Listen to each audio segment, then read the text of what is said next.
Centro Educacional Prisma, ligando você ao conhecimento. Olá, galerinha do quinto ano, estamos aqui para mais uma aulinha de português e hoje nós iremos dar continuidade ao conteúdo de verbos, tá bom? Então vamos lá.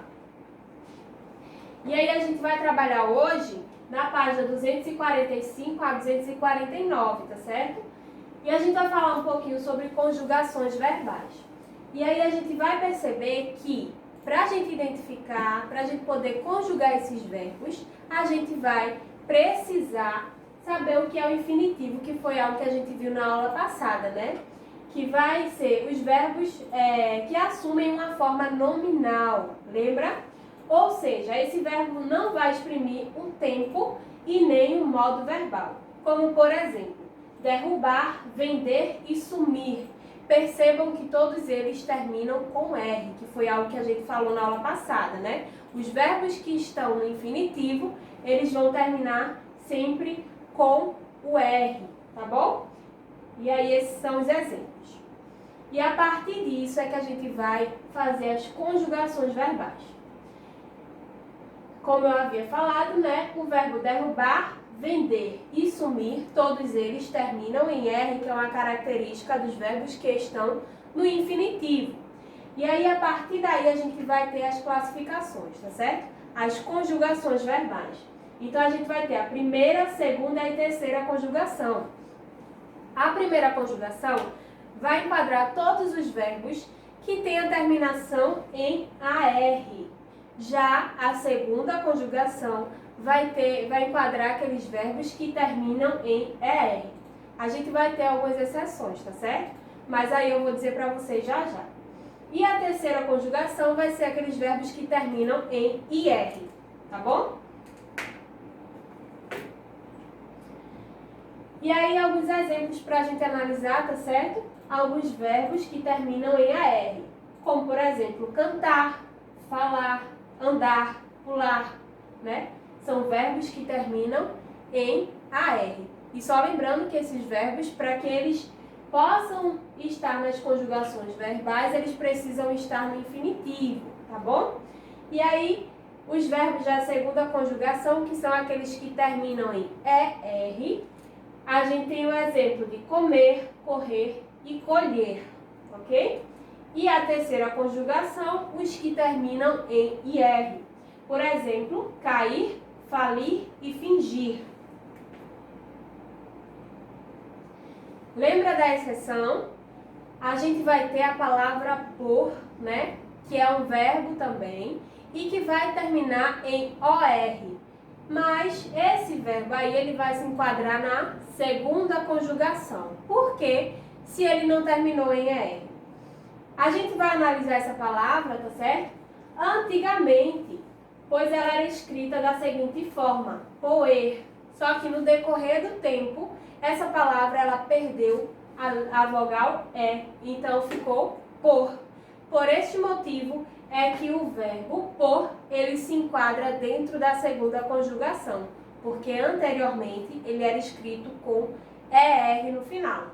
Então aqui a gente tem algumas palavras que têm essa terminação, né, em ER, AR e IR, mas que não são verbos. Então a gente pode identificar alguns substantivos ou outras classes gramaticais, tá certo? Mas que não vão se enquadrar em verbos, como é o exemplo de colher, cocar, elixir, tá certo? Que são palavras de outras classes gramaticais, mas que têm a mesma terminação. E aí a gente vai ver também que dentro do estudo dos verbos, em algumas frases a gente vai precisar de um verbo auxiliar. A gente analisa essa palavra, né? Auxiliar. Indica o quê? Uma ajuda, né? Então, aqueles verbos auxiliares, eles vão estar ali atuando, né? como um verbo para ajudar, né, na informação. Então, a gente vem para o conceito. São aqueles que ajudam na formação dos tempos verbais, compostos e nas locuções verbais. E aí a gente lembra de locuções adjetivas, né? Que aí a gente tinha duas palavras para me dizer apenas um adjetivo, né? Uma característica. E aqui não é diferente. Quando a gente trabalha os verbos, as locuções verbais, nós vamos ter a junção de dois verbos que vão me dar apenas uma informação. Então aí a gente tem as locuções verbais, tá bom? E aí, esses verbos auxiliares, a gente vai ter a presença no infinitivo, no gerúndio e no particípio. A gente vai ver na frase como é que fica esses verbos auxiliares, como é que eles se enquadram. Então, vamos lá. Eu trouxe alguns exemplos para a gente poder analisar, tá certo? Então, aqui, ó, vou espantar as moscas. Eu tenho a presença de dois verbos. O verbo vou e o verbo espantar. Mas se a gente analisar direitinho, vou espantar as moscas. A ação, qual é a ação que a gente identifica? Espantar. Mas eu tenho aqui a presença do verbo vou, que é um verbo auxiliar, que ele vai estar me indicando a ação que vai se realizar, o tempo verbal, tá certo?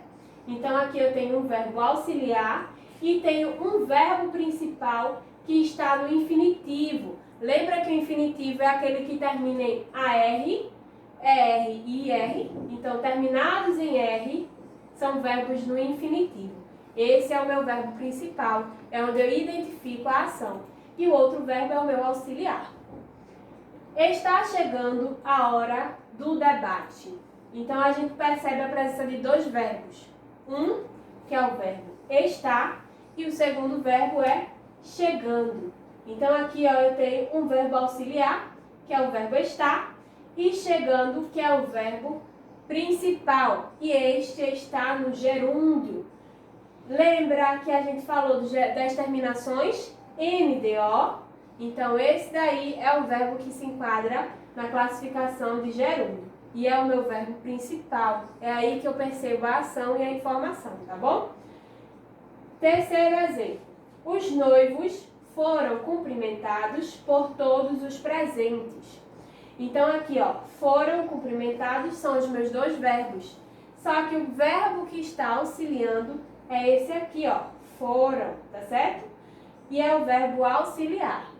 Quem é o verbo principal? Cumprimentados, tá bom? E ele vai estar no particípio, tá certo? Terminação dó, adó, tá certo?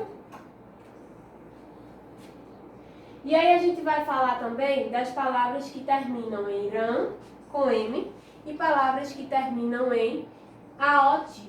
E vocês vão ver, ó, lá na página 250 a página 252, tá certo? E aí a gente vai ler o trechinho que está aí, para a gente poder identificar na frase essas duas terminações, tá bom? Vamos lá, abra os livros na página 250 e acompanhe a leitura, tá certo? Mônica e seu marido Charles decidiram, depois de 3 anos de trabalho, tirar 2 semanas para viajar e divertir-se. Charles queria fazer uma surpresa para Mônica. Então, alugou um apartamento para que ficasse 1 semana na praia e a seguinte em casa. Mônica pensou em ficar em casa durante a primeira semana e viajar na última. E por isso, alugou uma casa na região mais fria da cidade. Porém, não avisou ao marido. Na primeira semana, já com as malas preparadas, sem que a esposa soubesse, Charles levou-a para a praia e lá soube da reserva que Mônica havia feito. Na página 251, agora Mônica e Charles estão indo para um lugar onde passarão a semana seguinte. Agora que viajaram e se distraíram o suficiente, não conseguiram descansar. Mônica e Charles retomaram sua rotina plenamente exaustos, mas ao menos estarão felizes. Então, vocês perceberam no decorrer desse trechinho, né, que algumas palavras elas estão destacadas, tá certo? Apesar de ter um som bem semelhante, né, a escrita é diferente, porque se trata de tempos verbais diferentes. Como a gente pode ver aqui, ó, a terminação em AM trata-se da terceira pessoa do plural, no pretérito perfeito e mais que perfeito. Já os terminados em AOTIL também é terceira pessoa do plural, porém estão no futuro do presente no modo indicativo, tá certo? Então a gente percebe aí que quando a gente precisa utilizar a terminação AM, a gente vai ter o pretérito perfeito ou o mais que perfeito, ou seja, aquela ação que já se realizou. Já a terminação AOTIL vai ser o presente no modo indicativo, né? Algo que vai me indicar ainda que vai acontecer. E aí, pessoal, a gente finaliza a nossa aulinha de hoje, tá certo? Com esse conteúdo. E só lembrando que após esse conteúdo tem uma atividade na página 252, tá certo? Espero que tenham gostado e a gente se encontra na próxima aula. Tchau, tchau!